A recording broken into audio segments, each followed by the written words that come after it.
அன்பு நேயர்களே, நாம் நேற்றெல்லாம் இன்றெல்லாம் நாம் உங்களுக்கு சொல்லி வருவது நாம் ஒரு ஒரு ஒரு ஒரு செய்தி முகவர், அவ்வளவுதான். எங்கெல்லாம் நல்லது கெட்டது நடக்கிறதோ அதை அரங்கேற்றுவது மட்டுமே எங்கள் பொறுப்பு. அப்புறம் இந்த செய்தி எதுக்கும் நாம் பொறுப்பு அல்ல, இதை நீங்க விளங்கிக் கொள்ளணும். இலங்கை விடயமாக பல ஆய்வு தருவம் இல்லை, அது அங்கிட்டு இங்கிட்டு பூந்தெடுப்போம். உலக பரப்பில் நடக்கின்ற நல்லது கெட்டது கேவலம் கூடாத செய்திகள்லாம் சுமந்து வருகின்ற ஒரு சுமையாளர் என்று வச்சுக் கொள்ளுங்க, அல்லது ஒரு செய்தி முகவர் என்று வச்சுக் கொள்ளுங்க. நாம் நேற்றெல்லாம் சொல்லி வருவது என்ன, எங்களுக்கு உலகத்தின் எந்த மூலையிலே நல்லது கெட்டது நடக்கும் அதை நாங்கள் அள்ளி சுமந்து வருவர்கள், ஒரு சுமைகாரர்கள் என்றுதான் நாம் சொல்லலாம். சரிங்களா? அந்த வகையில ஈரான் நாடு என்னமோ தாடி முஸ்லிம் நாடு, முஸ்லிம்கள் அப்படின்றெல்லாம் நாம நீங்க எல்லாம் பெரிய கூத்தடிச்சு கொண்டு இருக்கிறோம். இஸ்ரவேலிற்கு விட கேவலமான ஒரு நாடுன்றதை சொன்னா ஏற்றுக்கொள்ளுவீங்களா?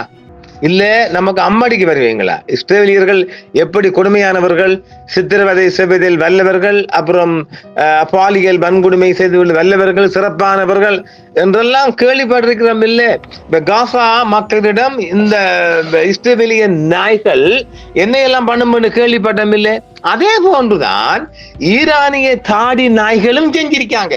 இவங்க மட்டும் மனுஷங்களா? இப்ப சொல்லுங்க பாப்போம். இது நம்ம சொல்லணுமா இல்லையா? அதாவது ஒரு நாணயத்தின் இரு பக்கம் போன்று ஒரு நாட்டின் ஆட்சியிலும் இரு பக்கம் இருக்கும் மறைக்கப்பட்ட உண்மைகள், டார்க் சைட்ஸ். இதைத்தான் நாம் சொல்லுவோம். இப்ப நேற்று இந்த வாரம் எல்லாம் நம்ம ஈரானை பத்தி தொடர்ந்து சொல்லி வரோம். அவங்களுக்குள்ளேயும் ஒரு கெட்ட பம்பன் இருக்கிறான் இல்ல, அதை சொல்லணும் இல்ல, சொல்றோம் கேளுங்கள். ஈரானிய போராட்டக்காரர்களில் ஒரு டீனேஜர், 16 வயசு நங்கை ஒருவர், பெண்மணி ஒருவர் காவலில் பாலியல் வன்கொடுமைக்கு ஆளானார் என்று மனித உரிமைகள் குழு கூறுகிறது. செய்தி யார் கொடுக்கிறா? பாந்தி ஊடகம். யாரு? பாந்தி ஊடகம் என்றாலும் அவன் காடி என்ன கொஞ்சம் நியாயம் இருக்கும், அதை விளங்கிக் கொள்ளுங்க. பாந்தி என்ன? பாந்தி ஊடகம், வெள்ள ஊடகம், பாந்தி ஊடகம். ஆனா இதுல உண்மை இருக்குது, இதை விளங்கிக் கொள்ளணும். அதுக்காக நாங்க ஆதாரபூர்வமா தாரம். செய்தியை கொடுத்தவர்கள் லண்டன் கார்டியன். புரியுதுங்களா? இத செய்தி எங்கிருந்து வருகிறது? உண்மை ஒரு மனித உரிமை அமைப்பு வருகிறது, அதுல உண்மை இருக்கு, பொய்ய கிடையாது. கிர்மன்சாவில் தடுத்து வைக்கப்பட்டுள்ள 16 வயது சிறுவன் உட்பட 2 பேர் கைது செய்யப்பட்ட போது பாலியல் துஷ்பிரயோகத்திற்கு ஆளானதாக மனித உரிமை குழுவிடம் தெரிவிக்கின்றனர். காவலில் வைக்கப்பட்டிருந்த போது சித்திரவதையின் விளைவாக 40 வயதான சோரன் ஃபெய்சிதாதே இறந்தார். சித்திரவதை அந்நில தாங்க முடியலங்க, ஆட்சி எதிராக வந்தவன் தானே. காவலில் வைக்கப்பட்டிருந்த போது சித்திரவதையிலான் நான் கொல்லப்படுகிறான். ஒரே நாள் சித்திரவதை. நான் சொன்ன இந்த அந்த மூர்க்கா படை போல இறங்குறான். இந்தியாவிலேயும் ஒரு படம் இருக்கு அப்படி, அதுலயும் அங்க சிங்காரங்கள்லாம் வச்சுக்கிறாங்க. மூர்க்க படை அப்படி சொல்லலாம். ஈரானில் ஆயிரக்கணக்கானோர் கொல்லப்பட்ட நாடு தழுவிய எழுச்சியின் போது பாதுகாப்பு படையினர் காவலில் வைக்கப்பட்டிருந்த போராட்டக்காரர்களில் 16 வயது சிறுவனும் ஒருவன் என்று மனித உரிமைகள் குழு தெரிவித்துள்ளது. மேற்கு ஈரானில் உள்ள ஹெர்மன்ஸா நகரில் தடுத்து வைக்கப்பட்டுள்ள 2 பேர், அவர்களில் ஒரு குழந்தை குர்திஸ்தான் மனித உரிமைகள் வலையமைப்பிடம் கைது செய்யப்பட்ட போது கலக தடுப்பு போலீசாரால் பாலியல் வன்கொடுமைக்கு ஆளானதாக தெரிவிக்கப்படுகிறது. ஒன்றன் இல்லைங்க, நிறைய வேட்டையாடிக்காங்க. நாம ஆரம்பத்துல சொன்னோம் தெரியுங்களா, வேட்டையாட கிளம்பிட்டான் ஐயா, கிளம்பிட்டான். அந்த மாதிரி தான் கூர்க்கா படை. என்னடா நீங்களா முஸ்லீம் சொல்ல வாரீங்க? டேய், நீங்க குர்திஸ்தான் முஸ்லீம் தான், நீங்க சியாண்டாலும் முஸ்லீம் தான். கிட்டத்தட்ட இது இஸ்லாத்துல இருந்து விலக்கப்பட்டார்கள் தான் இந்த குர்திஸ்காரங்களும், அதாவது அதிகமாரு இந்த சியாக்காரங்களும். கணக்கு விளக்கம் இருக்குது, நம்ம புறவை பேசிக்கொள்வோம்.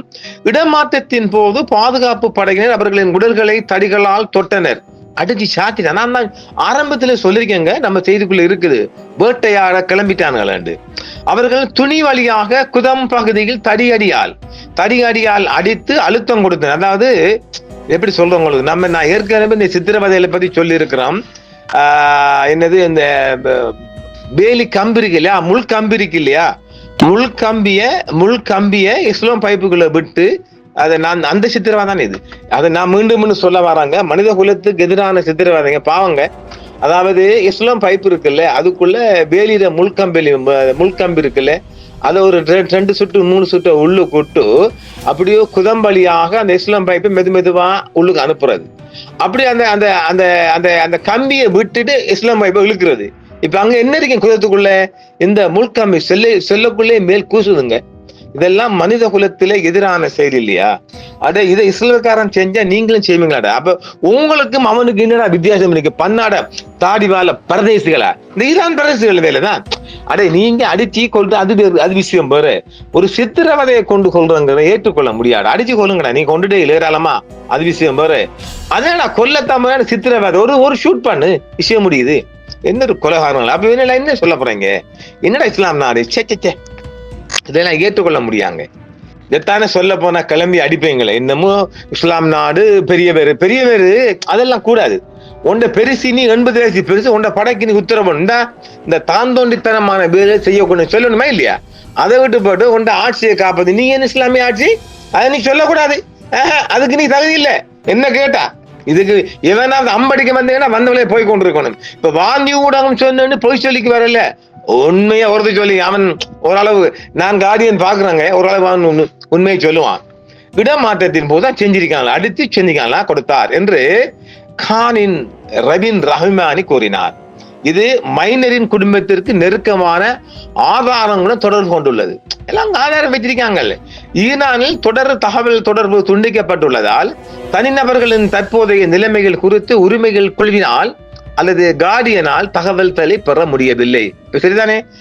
நீங்க என்ன இருந்தாலும் பாந்தி நாடு பாந்தி ஊடகம் என்றாலும் கார்டியன் பத்திரிகை ஓரளவு உண்மைகளை சுமந்து வருகின்ற பத்திரிகை.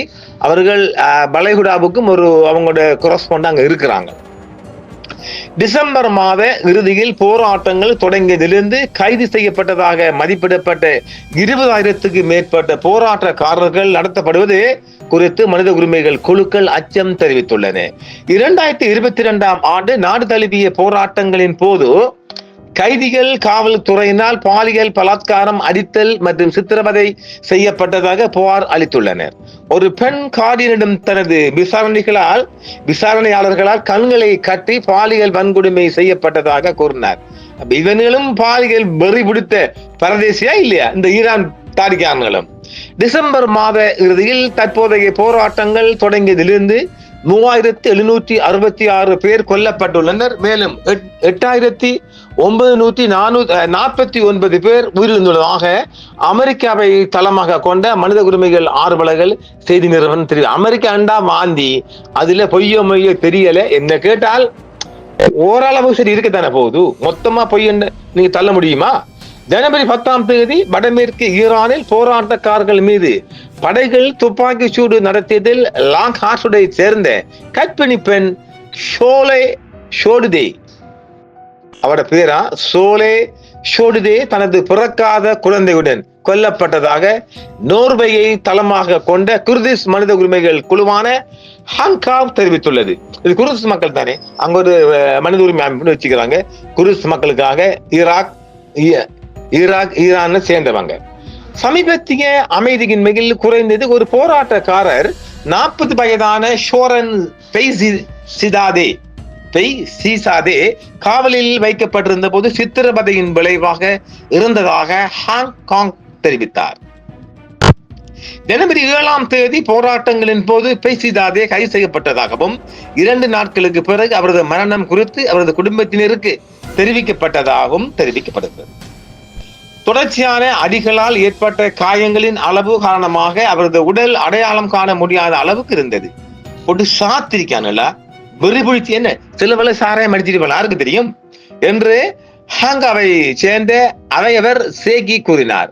அவரது உடலை அதிகாரிடமிருந்து மீட்டெடுக்க குடும்பம் ஒரு பெரிய தொகையை செலுத்த வேண்டியிருந்தது என்றும் அவர் மேலும் தெரிவித்தார். அதாவது இங்க பாருங்க, நம்ம நாட்டிலையும் வடகிழக்கிலையும் கை செய்யப்பட்டவர்கள் புலிகள் என்ற சந்தேகத்தின் பேரில் பணக்கார குடும்பத்தை சேர்ந்தவர்களை திட்டமிட்டு கடத்தற 50 லட்சம் பேர் அம்பேத்கர் நடந்துச்சா இல்லையா? அதுதான் இதுவும். இங்க நீங்க பெரிய உத்தமன், அவன் கிழ்சாதி என்றல்ல. எல்லா நாட்டிலையும் நடக்கிற சண்டாளித்தான். இதுக்கு பேரு இஸ்லாமிய தான். தாடி தொப்பி தாங்க அங்க எல்லாமே நடக்கிறது.